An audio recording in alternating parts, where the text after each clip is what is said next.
Le village des recruteurs, vous le savez, est ici pour la première fois à Aix-en-Provence et nous donnons la parole aux partenaires, aux recruteurs. Et nous sommes avec Daniel Zervudaki. Bonjour. Bonjour. Vous êtes directeur adjoint CDG 13, CDG 13 qui est donc le centre de gestion de la fonction publique territoriale. Absolument. Alors, oui. on se dit, pourquoi finalement vous êtes ici aujourd'hui? Expliquez-nous pourquoi vous êtes ici. Alors, on est ici, le centre de gestion est un établissement public, vocation départementale. Alors, on a différentes missions d'appui aux collectivités dans le domaine de la santé, mais on est ici évidemment aujourd'hui dans le domaine de l'emploi. On a deux missions essentielles, on organise les concours pour la fonction publique territoriale de tout niveau, pour tous les métiers et pour l'ensemble des collectivités du département et de la région. C'est un premier volet. Le deuxième volet, c'est qu'on assure également le rôle de lien entre les demandes, les offres d'emploi des collectivités dans le domaine contractuel et les recherches d'emploi de la part de personnes qui souhaiteraient travailler dans les collectivités locales. De plus en plus de collectivités recrutent de manière contractuelle des agents et c'est notamment un aspect qui va se développer, je pense, dans les années à venir. Et nous, on assure ce rôle d'intermédiaire entre les collectivités et les demandeurs d'emploi. Alors justement, ces concours, ils ont souvent une mauvaise image, c'est-à-dire je n'y arriverai jamais, je ne pourrai jamais être dans la fonction publique. Expliquez-nous comment on arrive un peu à adoucir un peu cette image du concours où c'est vrai que ça passe ou ça casse. Alors là aussi, ça a beaucoup évolué ces dernières années. De plus en plus, les épreuves sont des épreuves à caractère professionnel, c'est-à-dire qu'on met en avant le caractère professionnel du concours, du métier qui sera exercé ensuite. C'est de moins en moins des épreuves théoriques, même si elles demeurent pour certains types de concours. Donc c'est des concours qui évidemment doivent être préparés, mais qui sont, je crois, de plus en plus accessibles pour les personnes qui sont intéressées à travailler dans les collectivités locales. Et je crois que tous les métiers peuvent être recrutés dans ce domaine. Oui, c'est ça, ça s'ouvre à qui finalement? À tout le monde? À tout le monde. À tout le monde. Les collectivités recrutent des personnes de tout niveau.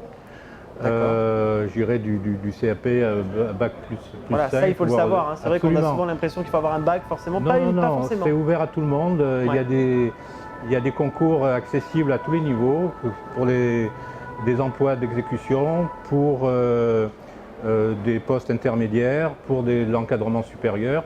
Donc c'est vraiment ouvert à tout le monde, dans le domaine technique, dans le domaine administratif, culturel, parce que les professeurs, les enseignants par exemple dans les conservatoires de musique sont souvent des fonctionnaires aussi, des fonctionnaires territoriaux, dans le domaine sanitaire, dans le domaine social. On recrute des médecins, des assistantes sociales, etc. Donc vraiment tout la palette est très très large. Très très large. 250 métiers. 250 métiers exercent dans les collectivités locales. Voilà. Donc c'est vraiment tout le monde peut trouver son compte, je dirais, et son métier, un poste dans une collectivité territoriale. Alors pour vous donner aussi une autre dimension, au niveau départemental, combien il y a à peu près de lauréats chaque année? Alors on a plusieurs centaines de lauréats.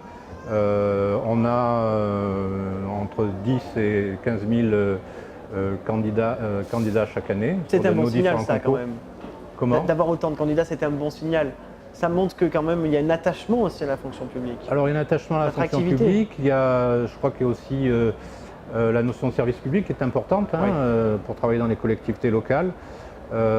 C'est travailler pour l'intérêt général, au service des citoyens et des administrés, quel que soit le métier. Donc c'est effectivement un volet important. Je crois que faut être attaché à cette notion. À ces valeurs-là, oui. Voilà, c'est un attachement à ces valeurs de service public, d'intérêt général. Et c'est vrai sur l'ensemble des métiers qui sont exercés, parce que ce soit la personne qui est sur le terrain, qui est en contact avec la population, ou dans les bureaux, ou sur des événements culturels ou autres, c'est un exercice, ce sont des valeurs qui sont défendues. Voilà. Alors si les concours de la fonction publique territoriale vous intéressent, sachez qu'il y en a toute l'année, ça aussi il faut le préciser. Alors voilà, il y a une programmation annuelle qui est élaborée avec l'ensemble des centres de gestion de la fonction publique territoriale de la région Provence-Alpes-Côte d'Azur, et on se répartit les concours sur l'ensemble du territoire régional.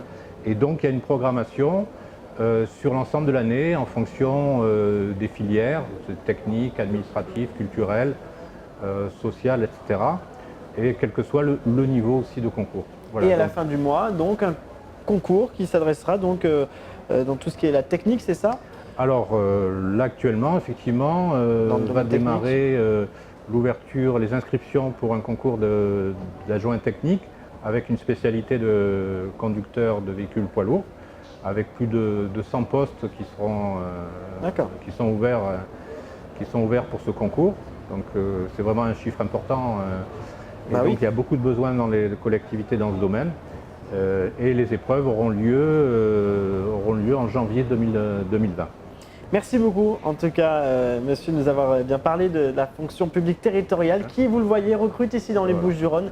Je vous rappelle que cette interview est à retrouver sur nos réseaux sociaux et sur la page YouTube du Village des recruteurs. Merci beaucoup.